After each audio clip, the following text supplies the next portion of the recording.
Hey G Squad, and welcome back to my channel. So today I'm going to be showing you how I made these garlic parmesan wings, and that's just a little side of ranch dressing to go with it. But in any case, if you like to see how I made this delicious snack, then keep watching.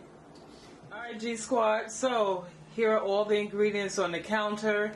So in this bowl right here I have my wingettes, and it's about, I guess there's about 15 of them. Then here I have some fresh garlic that I minced, and this is about 2 tablespoons. I'm using some of this Parmesan cheese. I really prefer the fresh Parmesan cheese, the block, and then I grate it myself, but they didn't have it in the supermarket, so I just decided to go with this instead. I also have 2 types of butter that I'm going to be using.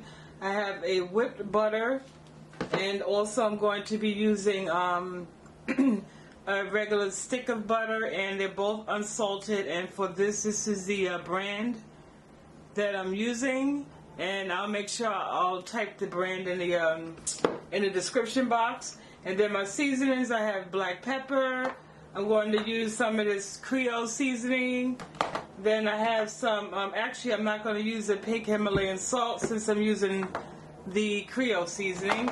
And then I have some garlic powder as well. Okay, so that's all our ingredients. So now let's just get started with seasoning our chicken.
While it's still warm, go in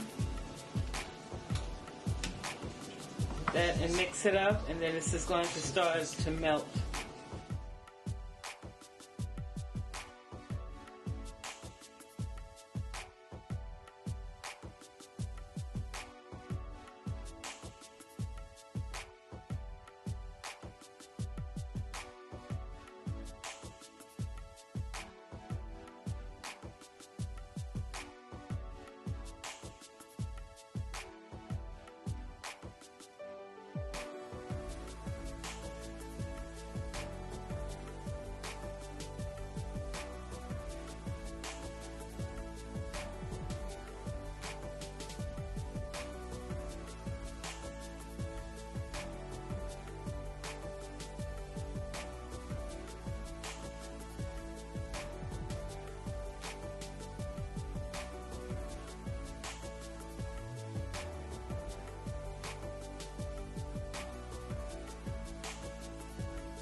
G Squad. So as you can see, I have our wings all plated, and this is how they look. I don't know if you can see the nice little chunks of garlic pieces in there, which I love. And then in this bowl right here, I just have some ranch dressing, and I tasted it already, and it tastes so good. But yeah, so again, this is my version of garlic Parmesan wings. So fam, once again, thank you so much. There's so many things you could be doing, and to take, time out, 10 minutes or however long this video is really, really greatly appreciated. And so with that being said, y'all stay blessed. I love you guys, and I look forward to seeing y'all in the next video. And listen, don't forget to comment, share, like, and subscribe to the channel if you haven't done so. All right, family, and I will see you soon. Bye.